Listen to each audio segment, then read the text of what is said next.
If you're thinking about it or just starting out in PoE, a lot of the stuff you're going to see is overwhelming. Most of the stuff's not necessary. You can play the base game without it. It just adds more flavor once you understand the basics of the game. So what we're going to be doing here is running through the basics, because in the end, it's a game. Games are for fun, right? Right? All right, in this one, we're going to be going over character sheets. So up here, we got your level and what league you're a part of here. We got, on this side, we got your strength, dexterity, intelligence. Strength is attached to your armor stat. Dexterity is attached to evasion. Energy shield is attached to your intelligence stat. So strength, the +2 to maximum health. Dexterity is +8 to your accuracy rating. Intelligence, +2 to your maximum mana. Here we got life. This is just how much health you have. It's down here too. Energy shield is a protective barrier. It guards your health pool. So you'll take damage to your energy shield before you take damage to your health pool in most cases, but with bleeding and poison, it will bypass and go straight to your health. And if your health goes all the way down from those, you will die even if you still have energy shield left. And chaos damage, you'll take twice as much to energy shield as you would to your health. So if you're going to take 10 damage, your energy shield will actually take 20 damage if it's chaos damage. All right, and over here we got your mana. So that's going to be down here as well, and it's used for casting all skills pretty much. Spirit is going to be a reserve stat. It's for buffs, minions, just anything that reserves spirit. Usually it's like a passive thing, just always going all the time. So you can see I have 26 of 200 down here. So if I can't equip something that requires to reserve 30 anymore. All right, armor. Physical damage. This is not, it's for physical, but it means if a spell is physical, it'll also reduce the damage you take from the spell, but it won't do anything for elemental damage. And here you got evasion, your chance to just completely evade taking any damage from something.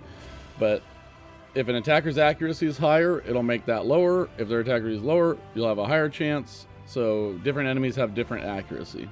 And on to block chance. Blocking will completely just negate damage. You won't take any damage. It's usually in your passive tree, on your shield, and there's some attacks from enemies that just cannot be blocked at all. So just keep that in mind, that stacking this super high isn't going to protect you from everything. And right here is resistances. They're very important. You got your chance to take less damage from fire, lightning, cold, chaos. This is all right in here. You have your percentage chance of it, and then you have a maximum amount, which is 75% is the max you can have. But as you go through the game, different acts will negate some of your resistance, and you're kind of constantly trying to chase that down and trying to keep these numbers up there to keep yourself safe. All right, maximum life. It's going to be everything that involves life. It's going to be your recoup, your regen, same here with mana. And then an armor. So you'll see here I've got physical damage reduction from my armor, but also you'll see a stat in here that says estimated elemental damage reduction right down here. This is stuff I have from the passive tree or from items that makes it so my armor will block a certain percentage of physical damage, and that changes. So the tree can change when you get new stat stuff and add things to this list. All right, and evasion, again, just your chance to evade stuff, and it has to do with their accuracy rating. Deflection is kind of like evasion, but you're going to be taking 60% of the damage and deflecting 40% of the damage. So you have a chance to deflect. This also is affected by accuracy. If they're more accurate, they're probably getting past it. Okay, resistances again, but right here we have this area that says max resistances. So if you get something in the skill tree or on an item or something that says it gives you like 5% max elemental resist, it's not to give you the 5 there, it's to add this up to like 80 instead of 75. So then you can have a maximum of 80, but that caps at 90.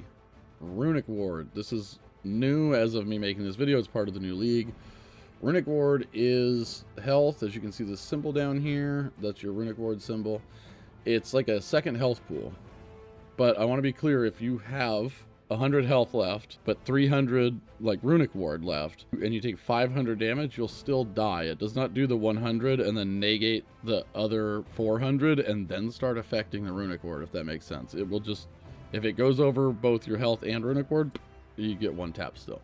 And it also is for spells like this down here. So that, as you can see, it's not mana, it's runic ward cost. There's some passive stuff as well that uses it. There's a couple different things that use it. Okay, and we got rage here. This is like for certain classes, just have a rage stat, so you'd learn the mechanic, but this is how you track the different stats for it.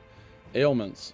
So ailments are like if you get hit with cold, the chance to freeze, or if you get hit with electricity, the chance to be electrocuted. Those are ailments. This is your chance to make that not happen. So higher ailment threshold, good. So you're not getting frozen, electrocuted, different stuff from elemental attacks. This is pretty simple. It's your chance or your duration of poison. So when you get hit with poison, I have a 50% reduction. So if I get hit with a 5-second poison, I would be poisoned for 2.5 seconds. And here's just your charm stats, these little guys down here. And that just tracks your stats involving the charms. These are charges. Different builds use different stuff for charges.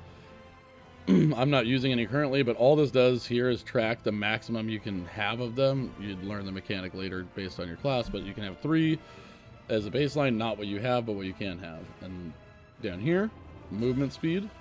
This is going to be changed by your boots, things in the passive tree, and this is just going to keep track of your total amount of movement speed that you have. So this stuff's really important. This stuff you can look at, but it's not going to be too often, but you're going to be checking this a lot for resistances here. And you're going to be checking it for like your armor rating to see what your percent is right here. Check your armor. You can check your evasion rating here. And you're going to be wanting to check your resistances. So all in all, very important, pretty simple, and will alter with your character. All right, well, that's the end of this one. I'll catch you guys in the next one.